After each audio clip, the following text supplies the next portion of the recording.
complaints of low-grade fever without any chills or rigor for the last 15 days. He did not complain of any cough, breathlessness. There was no dysuria, hematuria, or any reduced urine output. And he gave a history of undergoing a shoulder arthrocentesis 6 months back for a right shoulder septic arthritis. There was no active joint pains at present, and there was no history of any bleeding manifestation. And past history-wise, he was diagnosed CLD in 2023, ethanol-related, with esophageal varices, and he was diagnosed with chronic glomerulonephritis in 2023.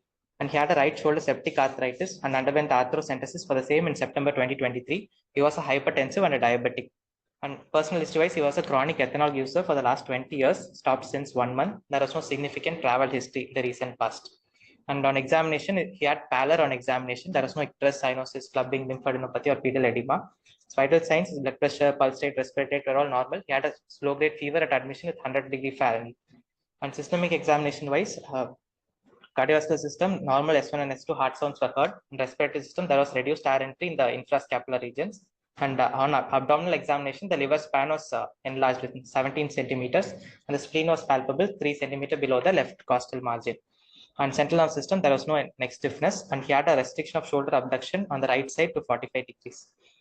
And the clinical syndrome for this patient is he's a 64-year-old diabetic hypertensive, the background history of CLD and previous septic arthritis, now coming in with a fever, hepatosplenomegaly, and weight loss with GI bleed. The differentials we considered were infectious causes like disseminated TB, disseminated fungal infections like histoplasmosis or coccidiomycosis, melioidosis or brucellosis. And because of the history of weight loss, also we considered malignancies like leukemias, lymphomas, or myelodysplastic syndromes. And given the history of prolonged ethanol consumption, we thought of a CLD with splenomegaly and esophageal varices causing UGI bleed. Autoimmune and nutritional causes were lower down the line in our differentials like B12 deficiency. So towards the same, we did investigations. And sorry, do you have any travel history, significant travel no, history? He did not have any significant travel histories. Oh, okay. Then why did you say coccidiomyces as one of your? Do you see often in India? Okay, so we don't see coccidiomyces unless there is a travel history to any other endemic areas. We don't see it here in India. And, investigations wise, his lab showed the presence of pancytopenia with a WBC count of 2,100, platelets of 63,000. He had a elevated creatinine at admission with 1.64 and deranged electrolytes with the hyponatremia and hyperkalemia.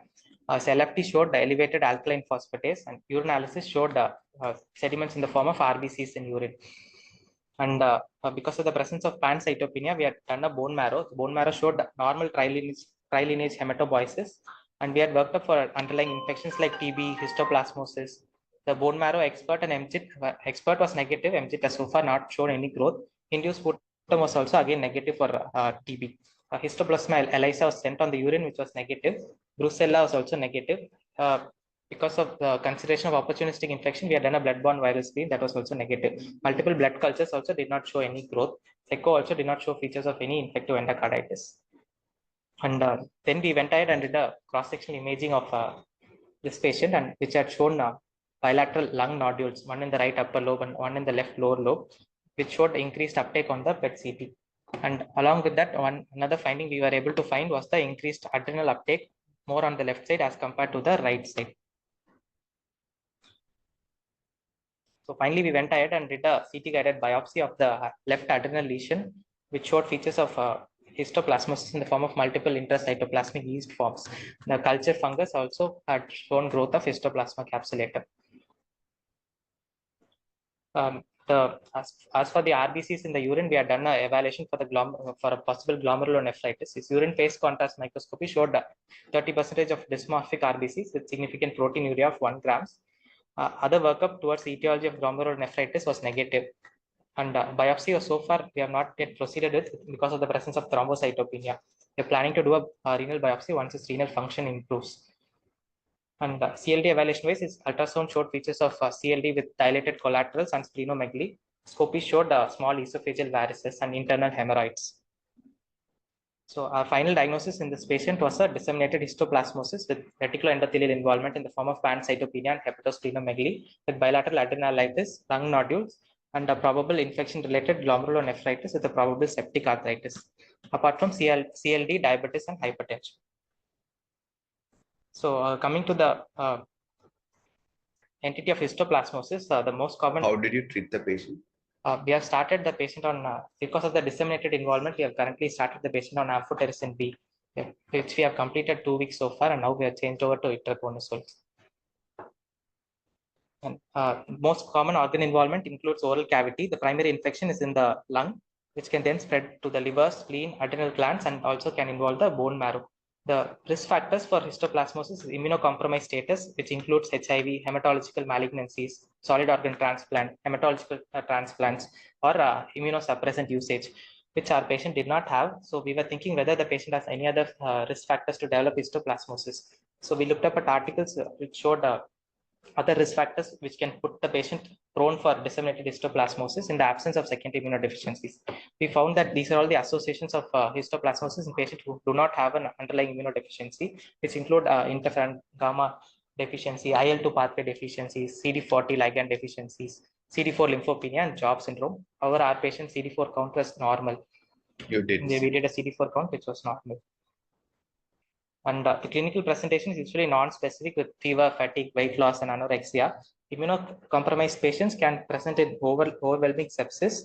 And usual physical examination findings include hepatosplenomegaly and lymphadenopathy. Some patients can have painful oral ulcerations.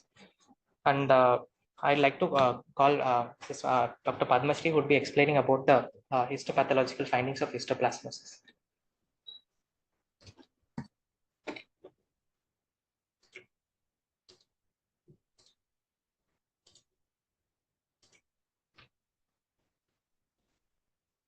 So good morning all, I'm Dr. Padmashri from Department of General Pathology. I'm an assistant professor. So this was the biopsy which we received, adrenal biopsy. So we received cores of adrenal tissue, and this is just a normal adrenal core. Here we are not seeing anything abnormal, no pathology in this core. Whereas we have some cores which are showing these, aggregates of granulomas. So these are like aggregates of granulomas where you can see that this is something like a Langhans giant cells, which is in the shape of a horseshoe-shaped giant cell.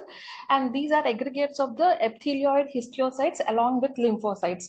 Plasma cells are also there, but in this magnification, it won't be so clear. So also there are areas in the core where we can see this pale amorphous material, pale amorphous pink material, which is necrosis.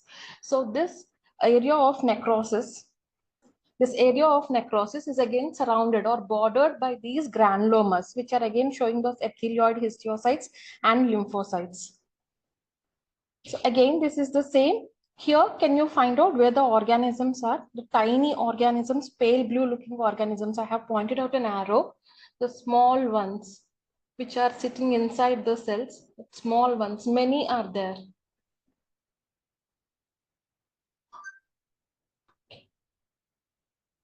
So we could see this even in the necrotic areas. So we do special stains to rule out or to confirm whether it is any fungal organism or not. So this is one of the special stain. We call it as periodic acid shift stain, where it highlights the fungal organisms. These are all the fungal organisms. But you can see that small round halo type of structures. These are all the fungal organisms throughout. This is the hyperview view of the PAS stain. Again, that aggregates of organisms that yeast forms, that round halo-like, circle-like structures. Again, this is another stain. This is a silver stain, which we use like parallelly we use with the PAS stain to confirm the fungal organisms. Again, here you can see that same round concentric circular structures which are seen in aggregates throughout the tissue. This is again hyperview where you can see like the outer part of the circle is rimmed black and the central, it is looking like a pallor. So these are all the yeast forms. And this is another giant cell, which I have shown you in the first slide, corresponding picture in the GMS, where you can see that there is a yeast form sitting inside the giant cell, the smaller one, not these bigger ones, this smaller paler one, which is sitting inside the giant cell. So in short, like these are like 2 to 5 micrometers organisms, and they are narrow based teardrop. They show the teardrop budding, which is very difficult to appreciate in the histo sections. So it has a pseudocapsule. That is why we are seeing that circular type of this thing. It is usually a retraction artifact. It is not a capsule. And mostly they are oval shaped. Usually they are intracellular, but usually they have the tendency to spill over into the adjacent tissues.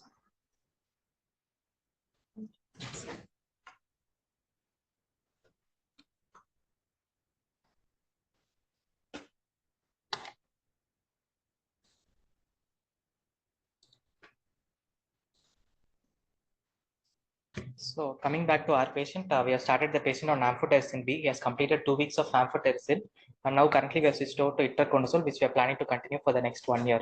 His counts are also in an improving trend, which WBCs have gone up to 4,000. His platelets have improved to 1 lakh. He developed a AKI post giving amphotericin B, which we are closely monitoring. Is planned for a renal biopsy once his platelet counts improve. So learning points from histoplasmosis is to suspect histoplasmosis in an immunocompromised patient who presents with fever and hepatosplenomegaly, and to know that histoplasmosis can present as a multi-organ involvement.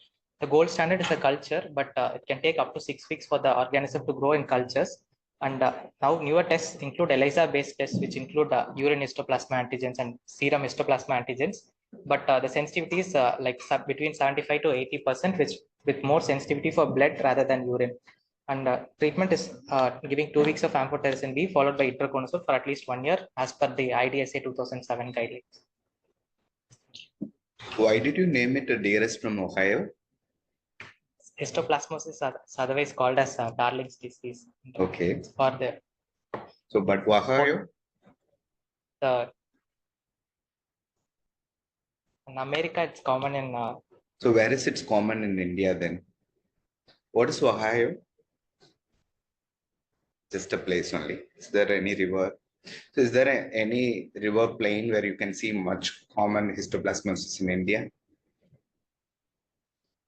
So the Gangetic plain of India, no, that is the place endemic for histoplasma. He's from Bihar. Yes. Bihar is also this through the Ganges runs through it. So in India, if you at all, it's also endemic in India, unless your other endemic. This histo is endemic through Gangetic plain from UP, Bihar up to West Bengal. So these are the patients you should suspect. You said it's immunocompromised. Apparently, your patient is immunocompetent. Apparently, immunocompetent patients, there are going to be slight difference between immunocompetent presentation from immunocompromised. As you said, your patient, and usually immunocompetent is usually restricted disease like adrenal symptoms, but your patient still had a multiple organ involvement. But even the septic arthritis, we are not sure. Did they send any culture when they operated first time outside? Bacterial cultures outside which were negative. Not fungal. Okay, it's unusual for an immunocompetent to have a disseminated disease. Usually it's restricted to adrenals, but immunocompromised, it's going to involve as a chronic granulomatous of multiple organs also. But it's just anyway you're proven here. So in India, it's usually you should suspect when somebody comes from the Gangetic plain of India, it's endemic. Or one another close differential you would consider same like things, and they come from Northeast. I think pathologist mentioned. If they do come from Northeast, and you're seeing a East, what would you suspect? You should consider penicillosis, especially if they come from Northeast in immunocompromised patients. They can also have the same kind of disseminated presentation. Thank you.